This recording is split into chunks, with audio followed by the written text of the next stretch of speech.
Hello, and welcome to our inaugural POI Virtual Summit and the session on modern marketing in a shifting omnichannel world. I'm Pam Brown, Chief Commercial Officer of the Promotion Optimization Institute, and your host today. Most importantly, we sincerely hope you, your family, teams, and communities are healthy and safe. Welcome to those of you who are new to POI. For more than 11 years, CPG manufacturers and retailers have come to POI to build capabilities across the organization and advance analytics, optimization, data management, pricing, RGM, trade promotion, e-commerce, digital, and retail execution. They connect and collaborate with our team to improve holistic enterprise practices, to understand which innovative capabilities and technologies are driving intelligent, profitable growth, and to connect with industry peers on best practices.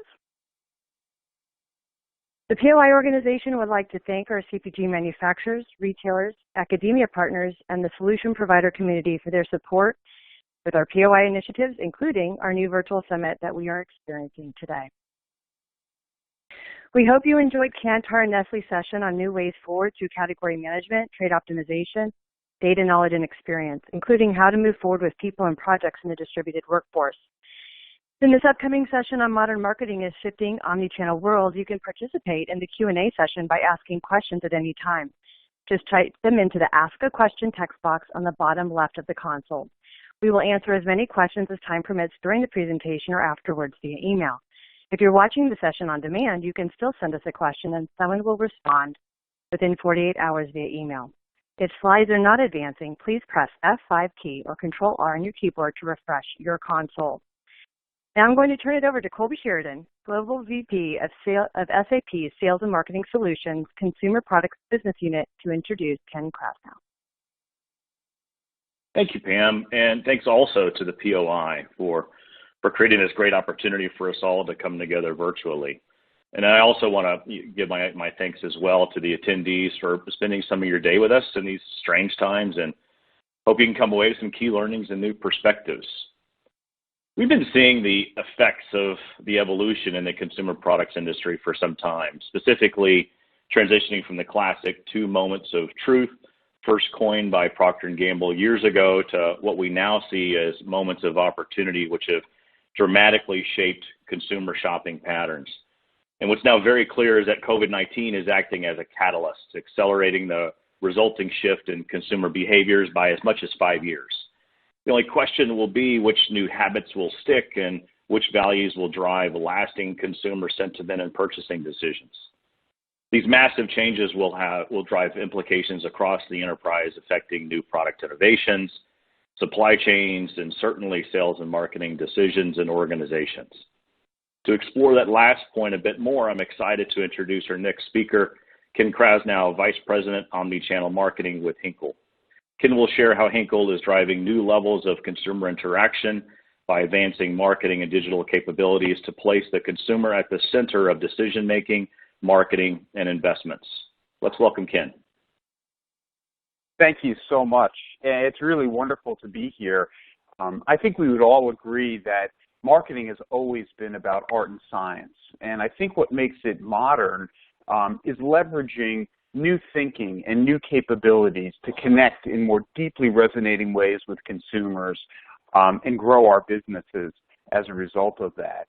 Brand humanity, to me, is one of those key approaches towards modern marketing. It's all about how a brand shows up. And today we know that brands need to show up in more personal ways, and leveraging the unique capabilities of digital data and storytelling enable brands to really connect in very, very human ways. Before we go into the presentation, as Pam indicated, I really hope that everybody is staying well during these very turbulent times. And I am very excited to talk to you about this topic, brand humanity, which to some, brand humanity in a digital world, it may sound like an oxymoron, but it actually isn't. Some marketers are actually elevating brand meaning through deeply resonating narratives and using these unique capabilities that are at our disposal now in the form of digital and technology to breathe life into their brands like never before. And during the crisis, many of these practitioners are stepping up with empathy and providing useful information and utility, which is drawing people deeper into their narratives and their communities. Brands like Louis Vuitton, Bacardi, 3M, and Ford are pivoting their production lines to make scarce items like hand sanitizers and respirators. Other brands like Coke and QuickBooks and Budweiser have diverted advertising funds towards projects that aid frontline workers, small businesses, and those most in need. So we can see that there's plenty of opportunity for brand humanity now, but even before the COVID crisis and after the crisis, brand humanity will be important as consumers want brands to step up and address societal needs as well as their functional needs. And during this time in particular, 33% of consumers have recently reported in an Edelman study that they're punishing brands for not saying anything at all or stepping in ways that don't really feel authentic. So brand humanity has never been more relevant than right now, and I think it will continue to grow in importance. The purpose of this presentation is to share the 4 key modern marketing steps that Henkel is taking towards making our brands feel more human so that we can rise above the swirl of trade promotion and the flux of advertising messages to connect more deeply with consumers in good as well as in turbulent times. And these 4 key modern marketing steps are breaking down silos, internal silos, to unlock greater collaboration, bringing the consumer into view for deeper understandings and better outcomes, creating great experiences that become more personal and value-added as consumers interact with our brands over time, and feeding the funnel a steady diet of useful content that entertains, educates, and inspires. So what is brand humanity anyway, and why is it important? Brand humanity is the personification of a brand. Making a brand feel human can distinguish it from others and foster loyalty by connecting on an emotional level. Now, this isn't new. Marketers have been personifying brands for a long time. Think of Apple, Starbucks, Nike. I'm sure that you could ascribe very human traits to these brands. Marketers have been personifying products because we know that as humans, we are hardwired to size up both people and brands against the same 2 traits: competence, how skilled we are, and demeanor, how warm, how caring, and how responsive we are. Brand humanity is something that is seen and felt through the creative messages and the experiences that marketers create for people. And getting this right is the most important thing that we can do to drive our business forward as marketers. Nielsen revealed that among the top advertising levers that we can pull, nothing has greater impact on sales than the creative messages that we as marketers create. You can see right here, creative drives 47% of sales versus other things that marketers could do, like targeting, recency, and simply being in context. Making brands feel more human requires a paradigm shift. And for many companies, moving from product to consumer centricity can be a big difference. And sometimes we may think that we're placing the consumer at the center of everything that we're doing, but when we ask them, we hear that consumers may not actually feel that way. And SAP conducted a study among marketers and consumers that really reveals this. And they looked across 2 dimensions, what the brand focuses on and what consumers perceive. And for product-centric companies, their focus is on positioning the brand in the mind of the consumer versus consumer-centric companies which focus on positioning the brand in the lives of consumers. Product-centric companies focus a lot on promotion versus advocacy. Product-centric companies emphasize what they say versus consumer-centric companies which listen first, right, to what consumers are saying to one another, then responding, and then listening again. Product-centric companies try to shape the brand perception along the path to purchase, where consumer-centric companies try to influence the consumer experience at every touch point. Product-centric companies are very focused on impressions, where consumer-centric companies place a lot of emphasis on important engagement metrics like time spent with my content, shares, backlinks, sentiment, things of that nature. And consumer perception is also different. For product-centric companies, there's a bit of awe. Consumers look up to these brands. For consumer-centric companies, there may not be as much awe, but there may be something that's actually more important, as consumers feel that these brands make their lives easier. Product-centric companies, consumers see product-centric companies as viewing them as a customer of the brand, which may not be a bad thing, but it is one-dimensional. It is very transactional, versus consumer-centric companies where consumers report that they feel they are seen as a user of the brand. So there's some real empathy there. And some legacy brands have really made the jump, and they're thinking in new ways and providing value and building relationships with consumers on an ongoing basis. And according to McKinsey, we really need to act now, because McKinsey is warning we're entering a highly disruptive extinction event. And many brands that fail to transform from product centricity to consumer centricity will disappear, like Toys R Us, Nokia, or even Applebee's. However, the existential threat is exceeded only by the opportunity. Companies that place the consumer at the center of everything that they do prioritize data, analytics, and technology to reveal searing insights that fuel deeply resonating business propositions and brand narratives. They leverage the unique capabilities of digital to expand brand value, and as a result, they're rising, while some legacy companies are not. In fact, the life expectancy of the Fortune 500 has fallen from almost 100 years to less than 20 years now. Digital, it's the great enabler. It's an ever-present layer of our lives. And it's opened many ways for us to connect with people in increasingly more personal, fun, empathic, and value-added ways. Every time we go online as consumers, as individuals, we leave digital fingerprints that reveal a trail of our interests, our motivations, and our behaviors. Over time, these digital signals can be stitched together with terrestrial data to give marketers a sense of who we are. Digital enables brands to connect in ways that feel right to consumers. We can capture data, recognize users, read signals of intent, and dynamically serve content and experiences that feel personal, authentic, and value-added. And it's a good thing we can do all these things, because we need every single tool at our disposal right now.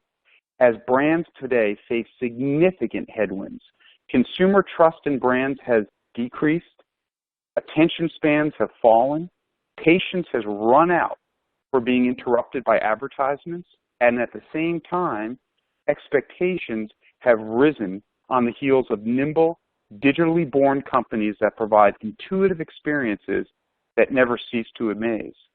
For traditional companies, focusing on product features and benefits alone just won't work anymore. It's simply too hard to break through. We need to personify our brands by telling a new story that opens a two-way dialogue where consumers can co-create the brand experience with us. We need to prioritize data collection and analysis to glean insights that lead to better actions and business outcomes. We need to listen and to leverage the voice of the consumer wherever possible. But how do we motivate internal change, right? Humans are naturally suspicious of change. Everything I've spoken about requires a lot of change for many organizations. And knowing that humans are naturally suspicious of this, how do we motivate our organizations to think differently? I've been talking a lot about brand humanity as it relates to connecting with consumers, but what about facilitating connections with the people that are right in front of us every day, our employees, and unlocking the collaborative spirit and creativity from within them. I believe that innovation lies within the shadows of silos.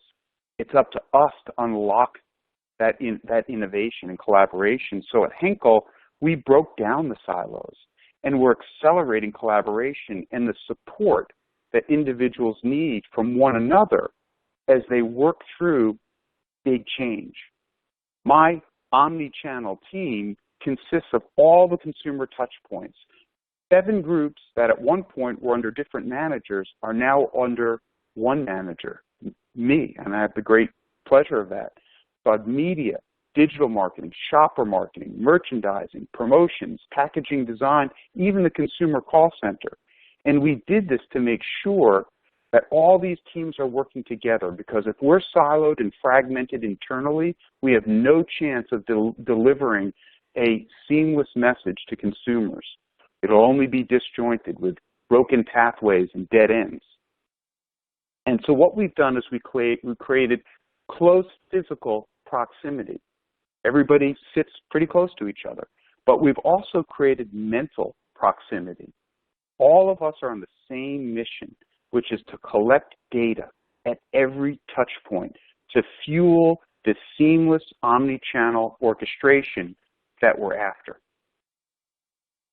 I think one of the greatest examples of our omni-channel approach of breaking down silos and putting everybody on this mission to look for data is within our Persil Deep Clean Challenge campaign.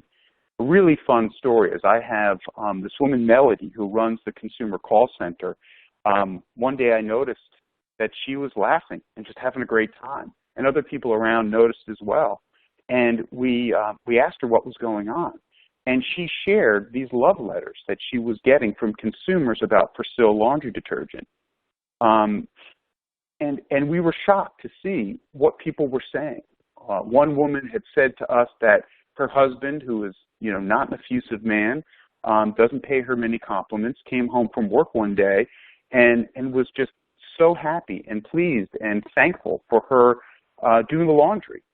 Because he smelled great all day, and it just made him feel good. And she felt so good about that connection with him that she wrote us a letter. And so what we decided to do was look for more of these love letters online in ratings and reviews, and going through the physical love letters that we have, also data. And we found incredible stories. And what we did is we put these stories at the center of our campaign. We put the voice of the consumer behind our paid media efforts. And the result was really tremendous for the brand. This brings us to the next step, which is bringing the consumer into view. And we're bringing unstructured data, like what consumers have to say about us, whether it's in letters or physical letters or online. We're bringing that together with structured data, like what people do.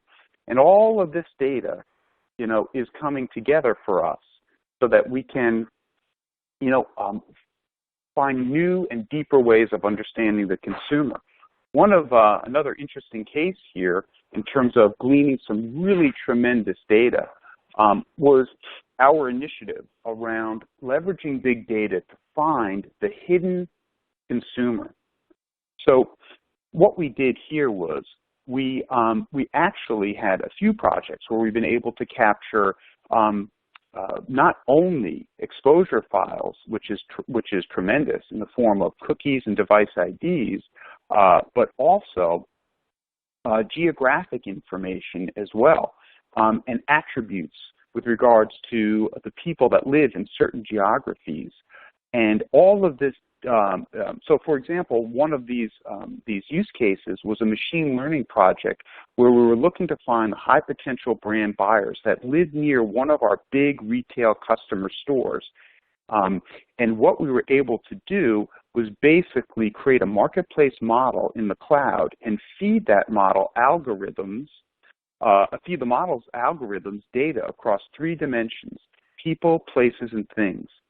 Opportunity scores and sales dollar values were created, which revealed high-value audiences and their distinguishing attributes, which were used to tailor the message. We prioritized 6 different groups of people. 3 are featured here: cost-conscious Latinos, up-and-coming millennial professionals, and healthy and wealthy Gen Xers. This work enabled us to match the right reviews with the right consumer groups.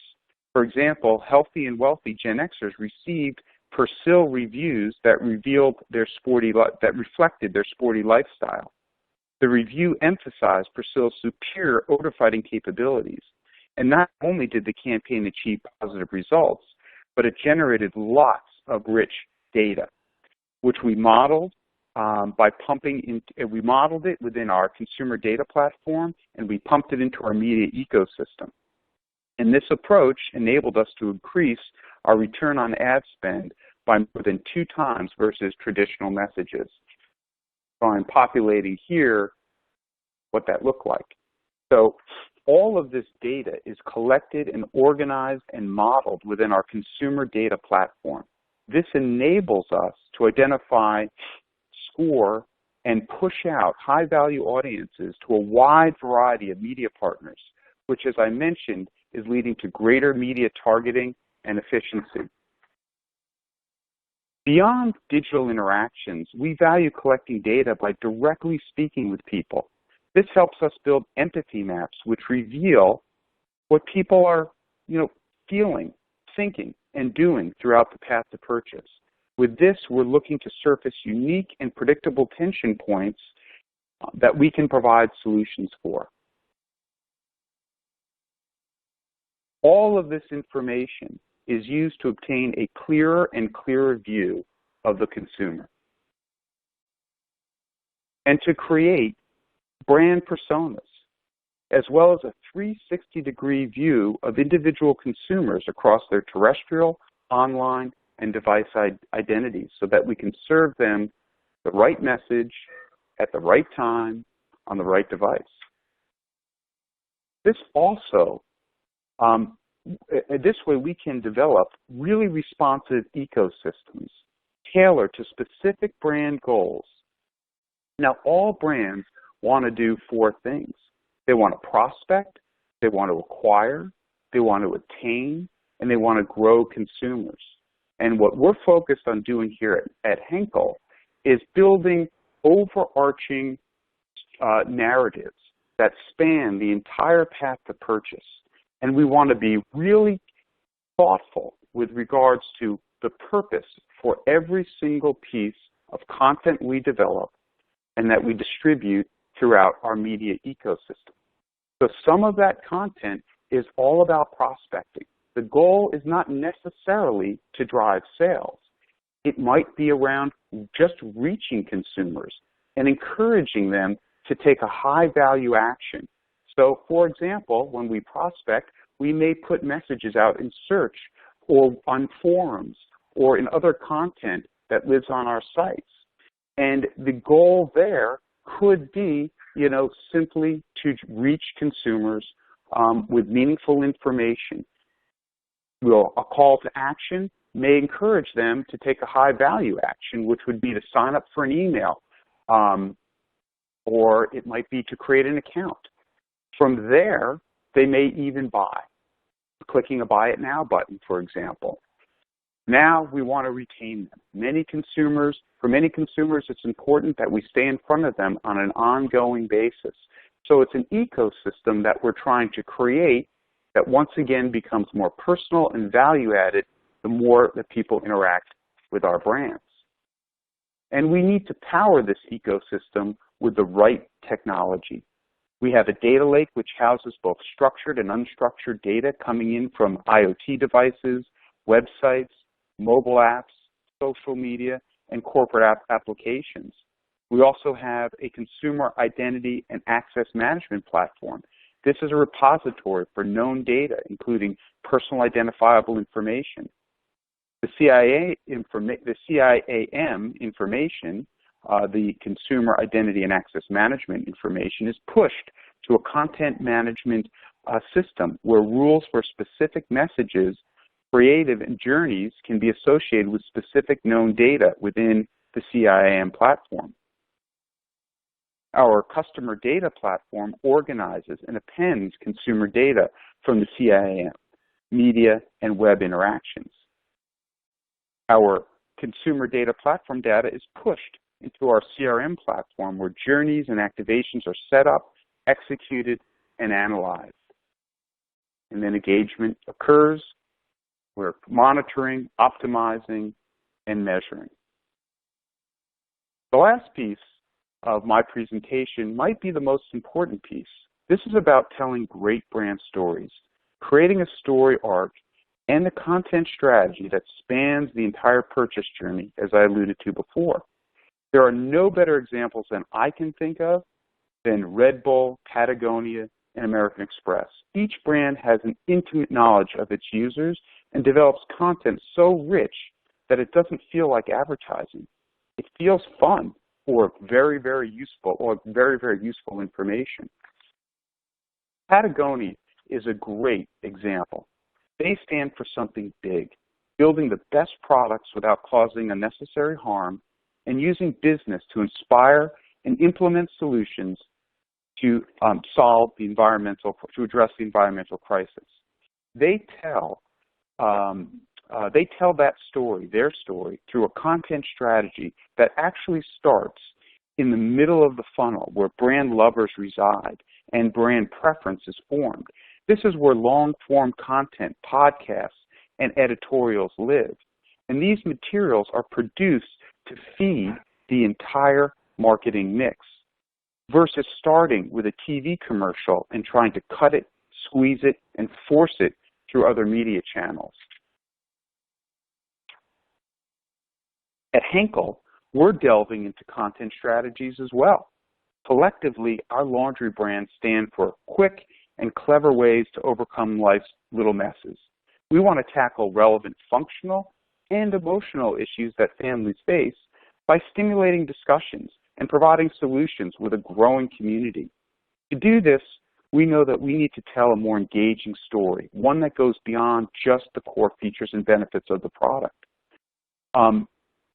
For example, we're riding the popularity of online video and creating a fun series called Grime Scene Investigators as part of a larger CRM initiative. This particular series follows two unusual detectives as they solve the stain mysteries of unsuspecting homeowners. Take a look at this video clip that we captured on the set. I think you'll think it's pretty fun. Good. Oh, okay. Action. Hi, Henkel. I'm Agent Cleo Carter, and this is my partner, Agent Nelson Rockefeller Ash. We're members of a very special unit of Ash Team Clean, the Grime Scene Investigators, and we'd like to invite you into our community so you can find answers and solutions to all your cleaning problems. To the grime scene! I don't have my keys. Oh, that's right. You don't drive either.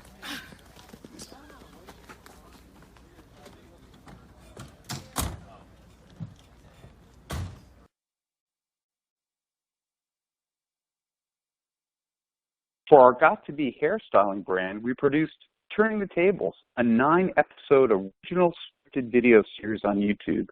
Turning the Tables is a dramatic and entertaining coming-of-age story set in the exciting DJ-driven world of electronic dance music, or EDM as my kids say. The story naturally weaves Got2Be's brand equity and products into the show by characters who put music at the center of their lives. The objective for the brand was to drive awareness of the Got2Be hair color and hairstyling products amongst millennial and Gen Z audiences in an authentic and meaningful way, thereby creating a positive brand association while reinforcing an overarching campaign theme, Me by Me. Got2Be's position is really about leading a digital-first brand lifestyle. Take a look at this video, and I hope you enjoy it.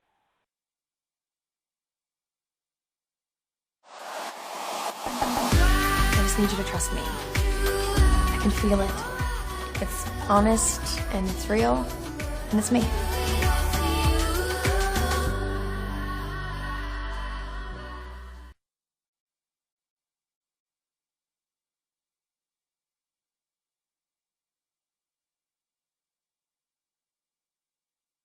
So we've talked a lot about bringing the consumer into view, telling a different story, leveraging data in really important ways to unearth, very meaningful insights. And, all of that is good and important when times are good, but they also are meaningful in the uncertain times we face now.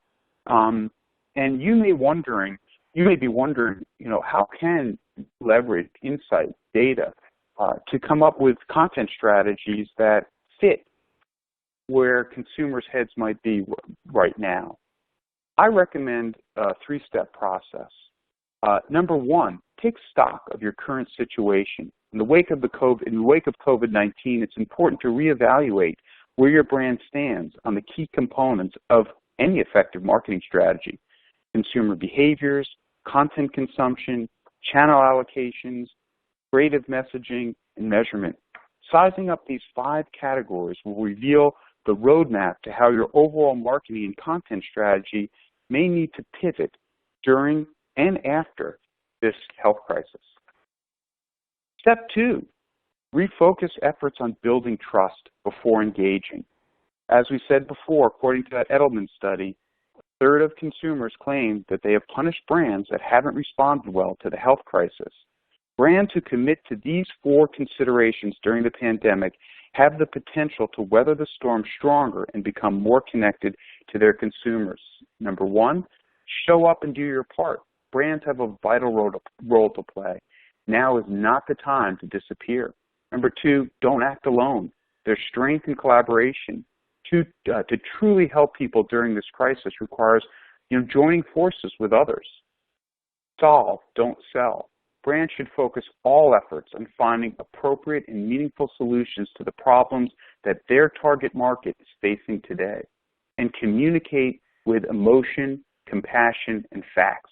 People are reassured by positive brand actions and communities. Communicating with empathy is more important now than ever before.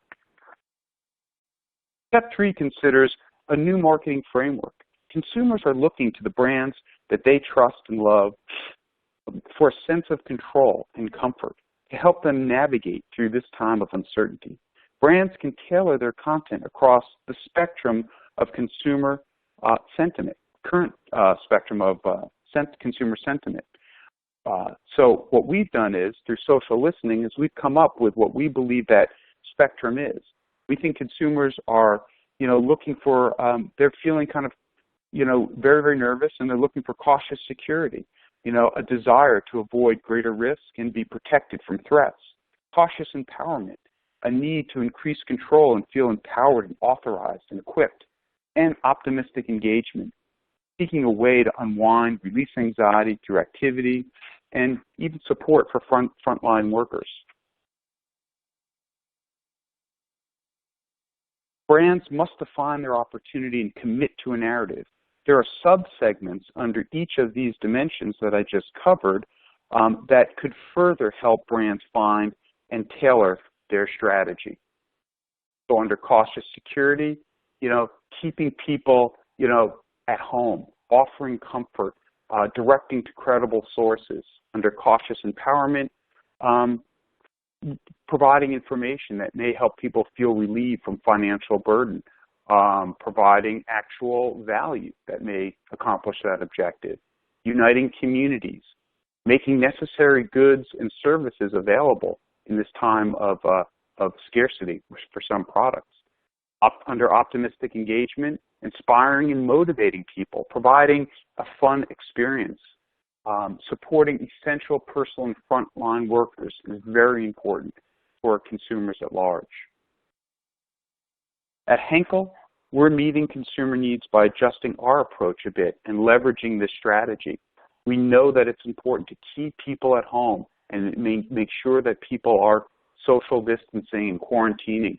And so some of the efforts that we've put in place include this Spot by Snuggle, which was a lot of fun. It's a video, which I'm not going to share with you today, but it basically looks as if, the way it starts, it looks as if there's a woman working in her office, but it pans back and it shows her makeshift office is really in her laundry room. And the kids are doing the best they can. One of them, as you can see in the foreground, is giving himself a haircut. but we're also offering comfort by, reinforcing the core benefits of some of our products that, disinfect and clean in a superior way. For Dial, we are leveraging the cost empowerment part of this consumer sentiment spectrum and making necessary goods and services accessible and talking about, how they can access up-to-date information and our products which fight bacteria. From a Got2Be perspective, we're leveraging optimistic engagement. We're supporting essential frontline workers through donations. We're talking about interesting ways that consumers can have some fun at home with our products by maybe experimenting with hair colors that they might not normally want to try, but now maybe feeling at home they need a little more adventure and they might be willing to take some bold steps. I think protecting our brands, proactively protecting our brands through a human approach is extremely important now. So listening first, acting, then listening again, opening that two-way dialogue with consumers through communities, social channels, and even the call center, creating an information exchange, identifying what's important to key segments, and finding new ways of connecting accordingly, prioritizing clear, consistent, useful messages across traditional and digital channels, getting closer to the consumer by prioritizing CRM efforts, being responsive, maybe taking advantage of programmatic channels that can be rapidly ramped up and down in response to changing conditions, and reading signals of intent by leveraging data and AI are all proactive things that we can do that follow a brand humanity approach. So in summary, let's start with big brand building ideas and content strategies that reinforce and amplify those ideas from awareness to conversion and back again. Let's leverage the unique capabilities of digital, data, and technology to bring our brand stories to life in increasingly human and compelling ways. And let's build responsive engagement ecosystems that continually solve consumer problems throughout the path to purchase, enabling us to collect and build relationships as we go. Thank you very much. Thank you, Ken. We really appreciate your message and sharing the Henkel journey. And everyone, thank you for attending today's session on modern marketing in a shifting omnichannel world in the virtual summit hosted by the Promotion Optimization Institute. Again, please access the downloadable resources and answer our survey questions posted in the console. As a reminder, if you're watching the session on demand, you can still send us a question and someone will respond with an answer within 48 hours via email. Also, we invite you to attend the other summit sessions and experience the different virtual booth exhibits available. Thank you for your time and attention and enjoy the rest of the POI Virtual Summit.